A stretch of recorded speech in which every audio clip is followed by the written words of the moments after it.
আসসালামু আলাইকুম বন্ধুরা, কেমন আছেন? আশা করি আপনারা সকলে ভালো আছেন।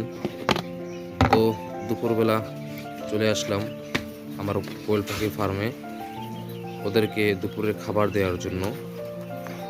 তো আমি খাবার আগেই রেডি করে রাখি, অর্থাৎ আমার যে কয়টা পাখি আছে প্রত্যেকটা পাখির জন্য 25 গ্রাম করে খাবার, সেই হিসাবে দৈনিক আমার 4 কেজি খাবার প্রয়োজন।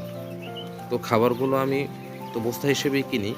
তারপরে দৈনিক সকালবেলা যখন আমি ফার্মে আসি তখন আ মিটার দিয়ে 4 কেজি খাবার মেপে একটি পাত্রের ভিতরে রেখে দেই।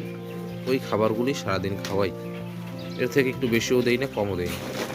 সঠিক মাপ অনুযায়ী খাবার ওদেরকে দেওয়ার চেষ্টা করি, যাতে করে পাখিগুলো সুস্থ থাকে এবং ডিমের পরিমাণ, ডিমের পার্সেন্টেজ ভালো পাওয়া যায়। আলহামদুলিল্লাহ, এতে করে আমি মোটামুটি ভালোই ডিমের পার্সেন্টেজ পাই। বর্তমানে আমি 80% এর উপরে ডিম পাই আলহামদুলিল্লাহ। তো খাবারগুলো দিয়ে দিলাম।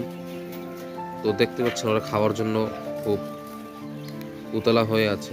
খাবার দেওয়ার সাথে সাথে খেয়ে নিচ্ছে। সকালে যে খাবার দিয়েছিলাম সেগুলো ওরা সব খেয়ে ফেলেছে। খেয়ে একেবারে বাটি পরিষ্কার করেছে। তো এখন দুপুরে খাবার দিচ্ছি। দেখতে পাচ্ছেন খাবার দেওয়ার সাথে সাথে ওরা খেয়ে নিচ্ছে। আর খাবার দিয়ে এভাবে হাত দিয়ে খাবারটা এভাবে টেনে দিবেন, সোজা করে দিবেন। যাতে করে সোজা করে না দিলে ওরা খাবারগুলো ছিটিয়ে বাইরে ফেলে দেয়। সেজন্য ওভাবে সব জায়গায় ব্যালেন্স করে, আঙুল দিয়ে সব জায়গায় ব্যালেন্স করে দিলে ভালো হয়।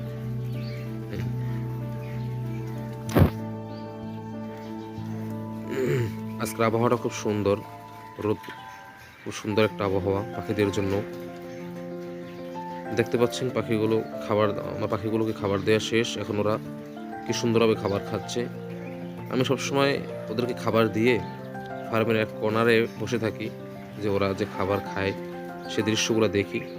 আসলে খুব মনোমুগ্ধকর। আসলে আমরা যারা পাখি পালি মূলত সবাই একটু ব্যবসার জন্যই পাখি পালি, ঠিক আছে। তারপরও একটু ভালো লাগা থেকেই যারা পাখি প্রেমী, পাখি ভালোবাসে তারাই পাখি পালতে পারে।